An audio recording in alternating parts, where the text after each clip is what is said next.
A përdoret, shikoj protestat tona, se qa Molotovi dhe sa disproporcionale dhe 16 vjeçar që futen burg, kot. Edhe po dalin për 3 ditë se s'ka krye asgjë. Pse? Për të arrit numrin. Qa ka zoti Berisha? Sot ne jemi Parti Demokratike dhe brenda saj kandidohet. Dhe sot që flasim ne, a është i dënuar zoti Berisha? Jo.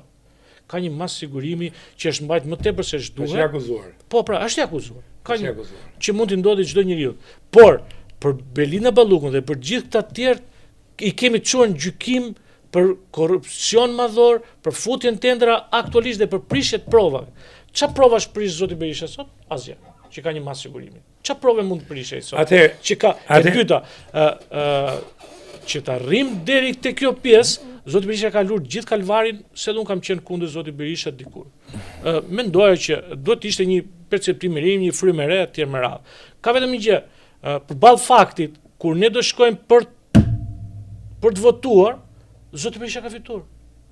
Atëherë, në rafi. Në këtë logjik, edhe Edi Rama ka fituar. Edhe kjo Maxharans ka fituar. Apo se ka një ndryshim shumë të madh. Po kjo është e bukur tani. Unë po them perceptimin tim dy palë zgjedhje. Ja po ta them me ndershmëri se ç'a ndodh.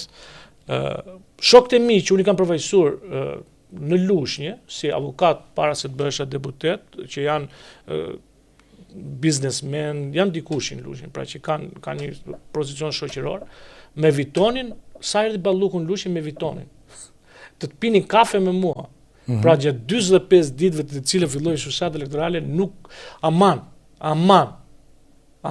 se na shkriu, sepse ultimatumi ka qenë, nuk kam nevojë për lek për ju, nuk kam nevojë për lek se kam boll, dhe këtë e përgjithësi, nuk kam nevojë për lek nga ju, por aman datën 12, të gjithë emisarët e saj, datën 12, pra një perceptim, një frikë, një lloj terrori, ku harroj ti se mund gënjesh mua.